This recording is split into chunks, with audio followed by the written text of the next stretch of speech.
here in the Kickamulick. No, I remember Hurricane David. I don't. You were only 3 years old. Yeah, I know, but I remember it. I remember it. I remember there was lots of excitement. Everybody was all stressed out. I remember, like, I have memories of you and Mom being very there was tension or something like that, Yeah. and then I remember like a storm, and then I think I frankly went to bed early or something. I think I was you out. slept through, even though it was during the daytime, you slept through most of it. The boat had Yeah. just enough rocking action here in the Kickamulick to put you to sleep. Yeah. Now, you were kind enough as a young child to take 2 naps a day on the boat. I didn't know that. Yeah, yep, not just one nap. I wish I could do that now. Yeah. And if you remember right, I cut through a porthole just like is in your bunk Okay. from the cockpit through, so we could see Jeremy. Oh, that's great. And I didn't know that. That bunk needed ventilation. It was sort of like your bunk now, okay, but The quarter berth. a quarter berth, but a lot narrower than yours. It was just a regular. Oh, I remember it. I remember it well. Yeah. Yeah. That's cool. Any more memories that are coming to you out in the boat?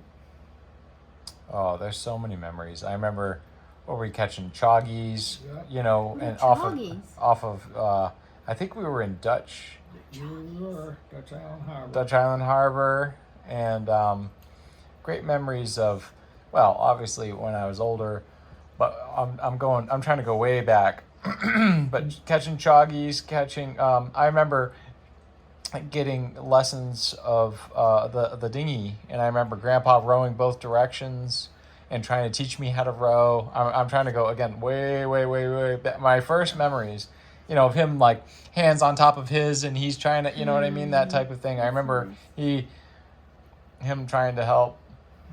Do you remember the first time you ever went in the sailing dinghy? No, Okay. Because I can't remember.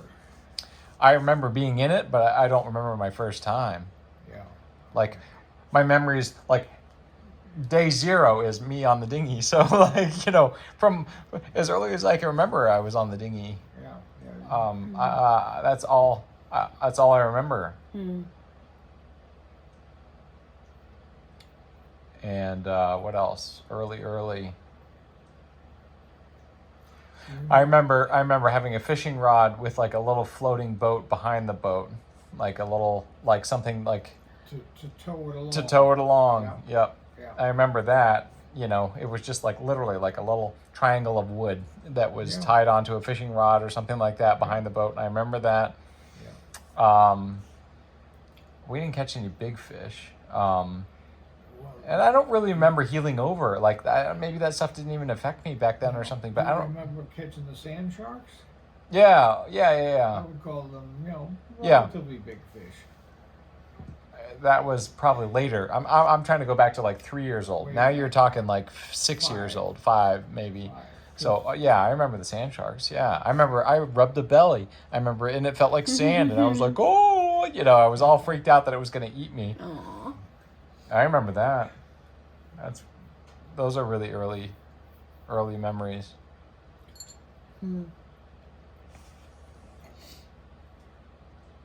Yep, you had a unique childhood. Were you ever afraid on the boat? I have no fear of the boat or the water or anything that I can even remember. Hmm. And he never fell in. That's not true. You told me that twice. Once getting off the dinghy, I went into the drink and you pulled me out. And what was the other time? You told me that there was Climb up twice. The ladder? Yeah, maybe climb it. Maybe. I don't remember the ladder, but I remember I was stepping off the dinghy and I missed the ladder. And I went in and you pulled me out. Wasn't your shoe down, or was that a different time you lost your shoe and he went diving for it? No, Well, that ask was- him. That was different. Oh, Okay.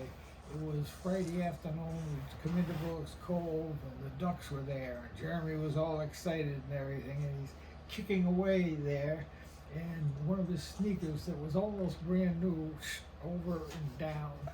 So anyway, dear old dad puts on the face mask, and fortunately, Dear old dad, you're younger than me. True, true. Okay, dived down there, and fortunately, the visibility at that time was only about 6 inches in the water. But I found it first dive. Yeah. So let's talk about. So did you ever? Grandpa used to sail the boat all the way into the dock, but you didn't do that. No.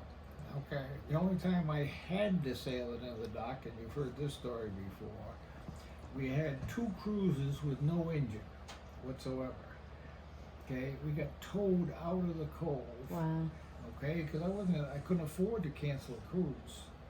So anyway, this was long before your time. This is the Block Island 40.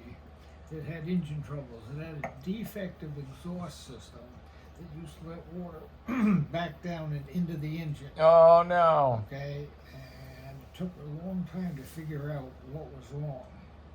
So anyway, twice. So we get towed out on Monday on this particular cruise, Kendra.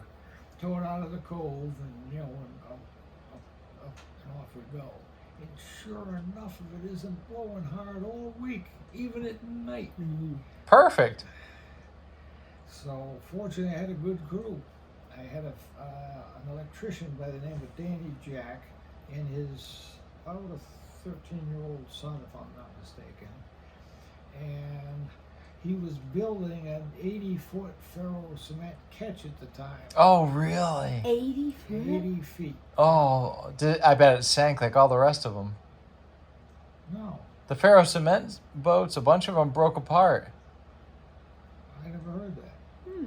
If they were done right, they were right. If they were done right, there's very few that were done right. That's my understanding. Anyway, tell the story. Yeah. Carry on. So anyway, it comes to Friday afternoon, and it's blowing about 25 out of the southwest.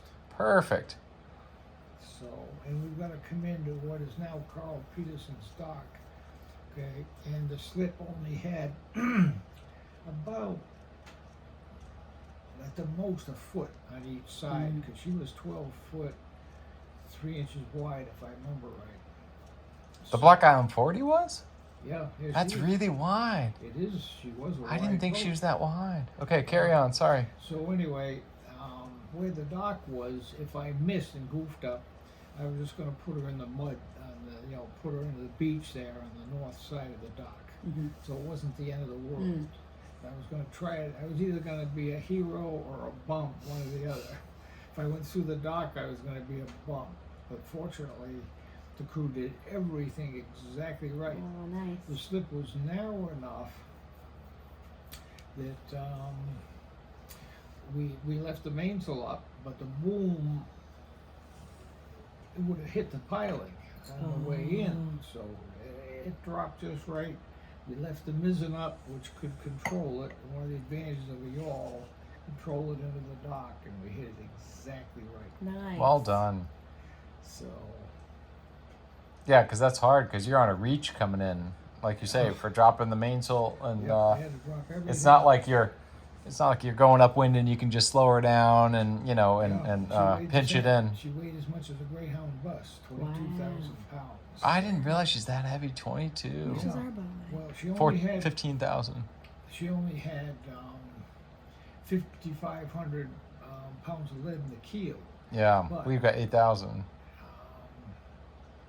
In those days, for racing, okay, you were penalized by the amount of lead you had in the keel, Mm-hmm. but not for the amount of fiberglass you had. So they overbuilt it. 6 inches thick at the keel. She tapered off to an inch and a half at the waterline. Wow. And then the deck and everything else was half-inch solid fiberglass. Wow. I didn't know that. So anyway, that was a lot of fiberglass. Back in the days when fiberglass was cheap. Yep. But that was one reason why the Block Island 40 was so successful in racing, because she had a low rating. Yep, I get it. Okay. Interesting. And she had a short waterline too. Yeah. In fact, now they claim one of the guys who owned the Block Island 40 tightened up the head stay and the back stay so tight that he lifted the bow and the stern a little bit and got a shorter waterline. Hmm. Yeah. She was, fiberglass is fairly flexible. Yep. And the stern, the water line came out at such an angle that all you had to do was lift it up a little bit. You shortened up by a couple of inches. Yeah, I totally believe that would You know. be able to occur. Okay, back to Jeremy's stories. Okay. After all, Kendra's here. Okay, okay, what else are you remembering?